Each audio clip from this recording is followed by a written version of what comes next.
Hey y'all, I'm Christa Cotton and this is Brian Bittner. We're the owner of New Orleans Beverage Group and Guapo Bitters here in New Orleans. And when we heard of the Tiger Nation Challenge coming back around this year virtually, we are a house divided. Brian graduated from LSU. I am an Auburn Tiger. We decided to jump into the challenge and make some fun tailgate themed cocktails and raise some money for a good cause. So today we're going to make an El Guapo Bloody Mary as well as an El Guapo Salted Paloma. It's a grapefruit margarita inspired by Mexico. And we are gonna also talk about some baking with Counterspacebr. You ready to get started? Let's get to it. So we're gonna start with our Bloody Mary today. So we use our El Guapo Bloody Mary mix that we took us about 12 months to kind of fine tune our details and our different flavors that we want in here. And so what you'll do is you start with your cocktail shaker and your jigger. And so you'll take 4 ounces of your cocktail mix right here.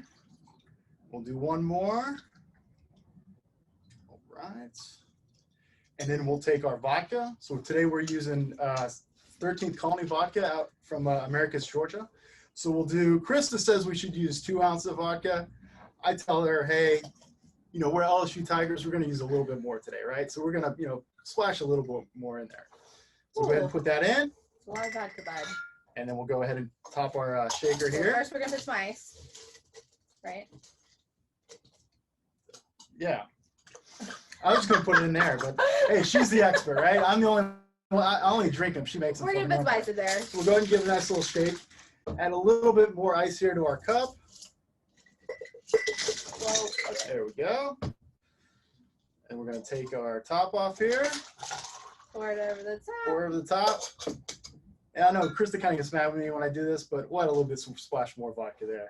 And we also have some garnishes here. So today we're going to garnish with our celery, and we got some pickled okra as well.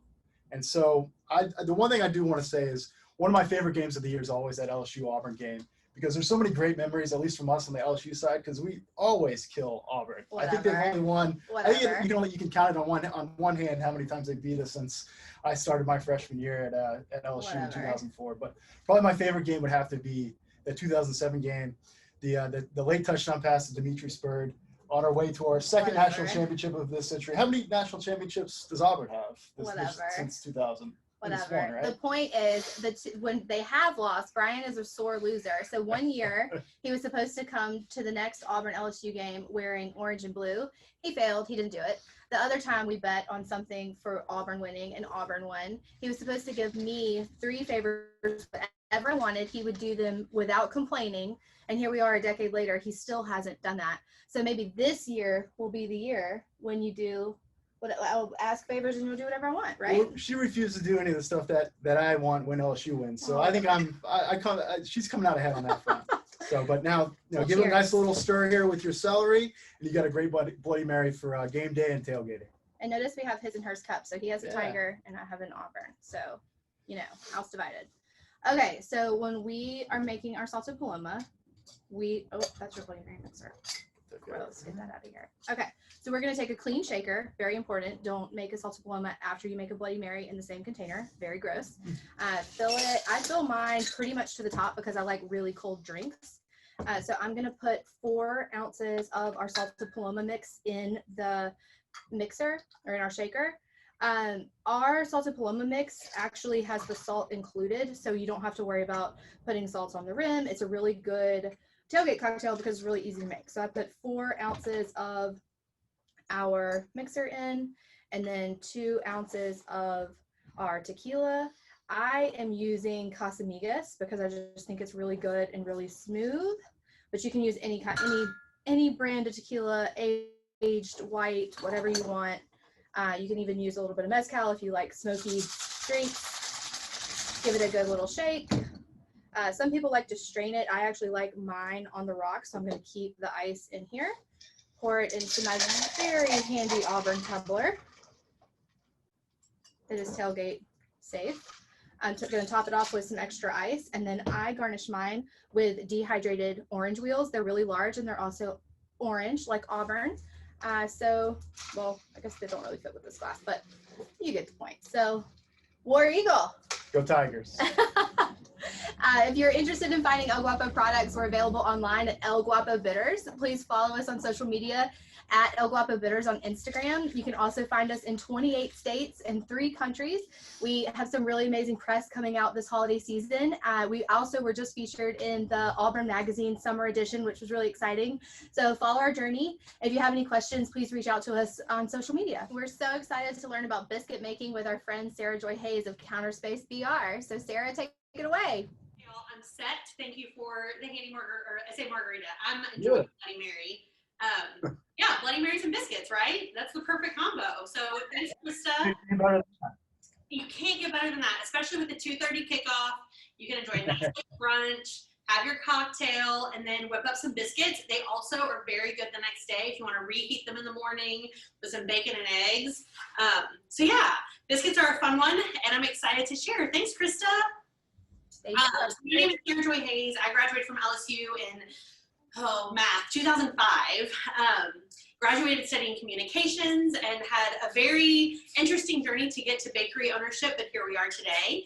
And it's been fun to get to partner with LSU. We've partnered with the Alumni Association here for Tiger Nation Challenge. We've also partnered with a few student groups at LSU to raise money for different causes around campus.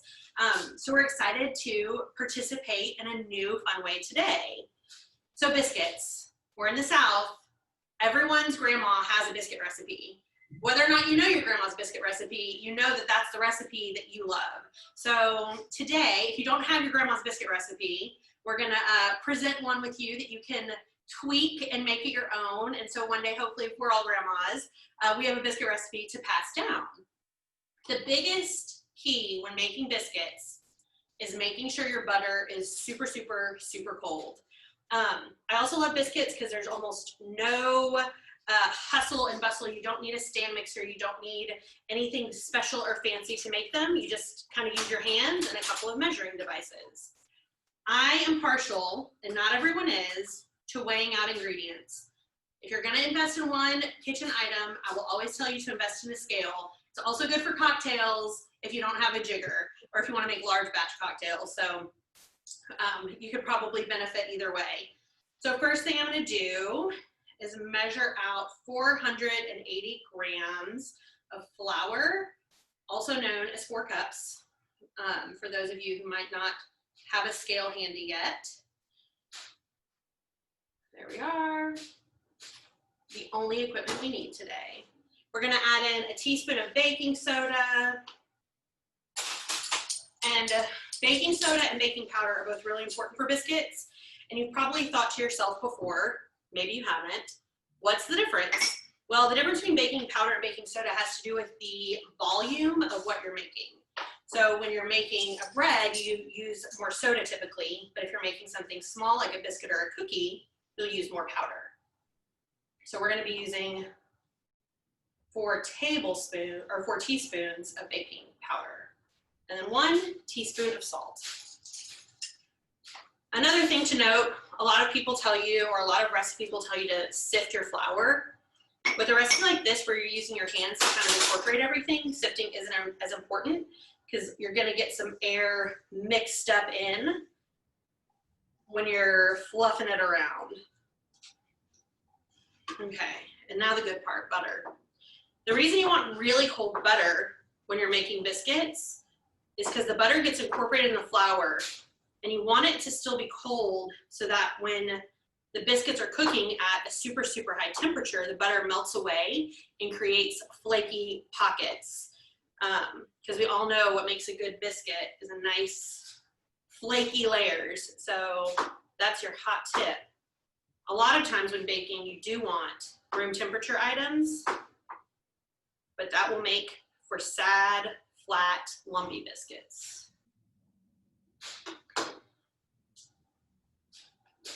This is a recipe that I've tweaked over the, I say years, months. I really got into biscuit making more recently. I used to always just take an online recipe, hope for the best, but the more I've learned about ingredients and how they work together, and I've done more recipe testing on the sweet side, it's inspired to do some recipe testing on the savory side as well. So there was a period of time where on Sunday mornings, you'd be hard pressed not to find me making biscuits because I was destined to get them right. Okay, now we're gonna keep fluffing the flour in with the butter. And then a lot of times when you read a biscuit recipe or a pie crust recipe or anything where you want flaky things, they'll say, make sure your butter is pea-sized. Well, that is a load of malarkey, if I say so myself. What you really want is you want flat, little pieces of butter. You want it to be nice and flat and thin. You don't want them small. The flat, thin pieces will do like what I was explaining earlier. It'll help create those layers. If you have pea-sized biscuits, it doesn't make really distinct, fun, delicious layers. So you just kind of want to squeeze the butter flat. Squeeze, squeeze, squeeze, squeeze, squeeze. This can be hard with super cold butter, but you just don't want any big, huge chunks. And then just fluff it a little bit. Get that air incorporated. And look. And it won't look like cornmeal. They always say, make it look like cornmeal. You don't want that. You want chunks of butter. Who doesn't want chunks of butter? Oh, and yeah, that's a detail that's important. 12 tablespoons of butter. 12 tablespoons of butter. So that's a stick and a half, in case you use smaller quantities than I'm used to at the bakery. And then this is what makes the biscuits a little sweet. I use half a cup of heavy cream with a cup and a half of buttermilk. So oftentimes you think about buttermilk and biscuits, or buttermilk drop biscuits or grandma's buttermilk biscuits, but buttermilk has a little bit of a bitterness to it, which is by nature part of what buttermilk is. And in that, if you cut it with a little bit of heavy whipping cream, you're gonna get a little bit of sweetness to it. And that really helps complement, especially when you add like a good jam or jelly, and keeps it from being just a little tart. Okay, so as you'll see, this is nice and messy and sticky, and that is A-okay. If your dough is sticky, that's what you want, because what we're gonna do next, after we, looks like monster hands, appropriate for Halloween, we're gonna put some flour down. And how many of y'all are used to like round biscuit cutter biscuits? That's not what we do here. We cut our biscuits. That way we don't waste any biscuit dough, and they're square.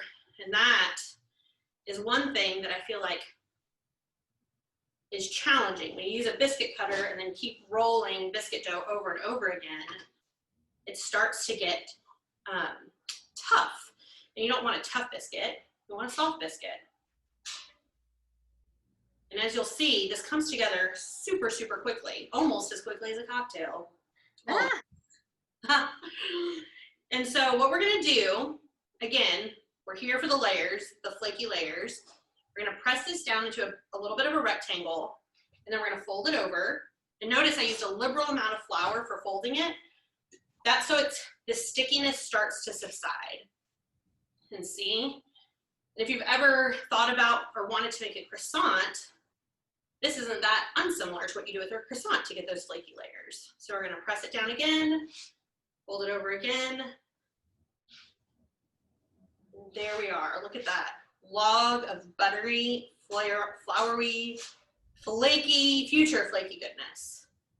You're gonna want to push it down to about a ½ inch to 3/4 of an inch thick.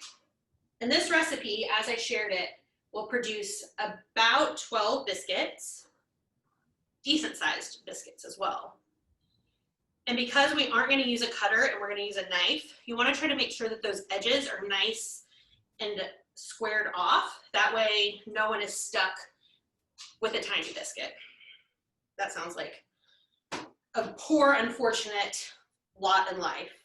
Maybe Brian can get the tiny biscuit. What'd you say?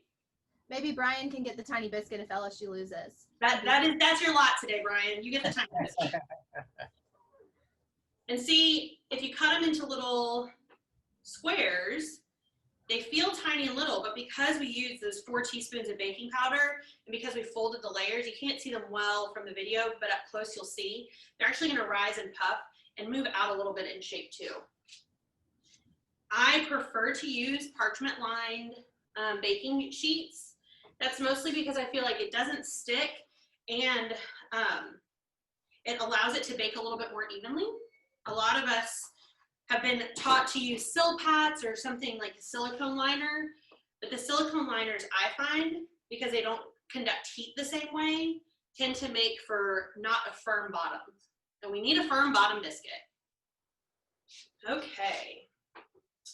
And you know, the LSU Auburn game has always been a favorite of mine as well. And one of my distinct memories as a student is also that 2007 season. I think that was the first season, and maybe the only season in all of my undergrad. I attended 10 of the games, both home and away. And it was just such a fun year, especially to travel for football games and kind of see how other schools host and what they do. And yeah, I've always enjoyed a trip up to Auburn, even if it does feel like you're kind of in the middle of nowhere parts, right? But what's the bagel place? I love that bagel shop in downtown Auburn. So I actually lived above Big Blue Bagel. I lived.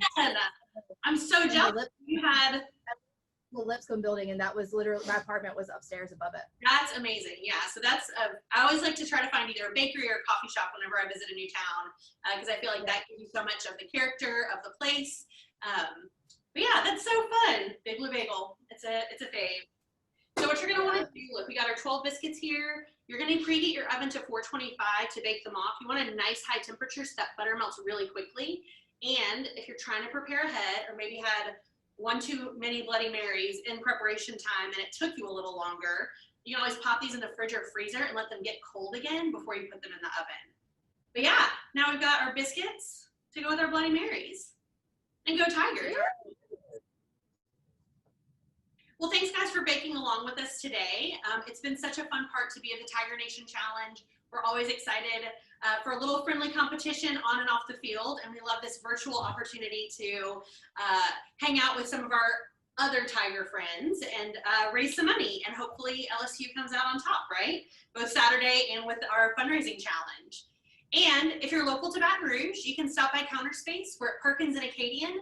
We actually don't normally have biscuits out on the counter, but we're working on some more specials for the holidays. So you can either grab some take and bake biscuits, and we're also known for our take and bake cinnamon rolls, which are a fun treat for game day. And check us out online. We're on Facebook and Instagram at Counterspacebr. Okay, y'all, the biscuits are out of the oven. And check out these layers. Look at that. Steamy and delicious. Perfect for Saturday's game. 2:30 kickoff, you can wake up, have a lazy morning, make your cocktail with El Guapo, put out some biscuits, and enjoy the end of Tiger Nation Challenge. Be sure to join us for the rest of the activities this week, and you can always visit us at counterspacebr.com or Counterspacebr on Instagram and Facebook, right at the corner of Perkins and Acadian if you're local to Baton Rouge. Oh, and go Tigers!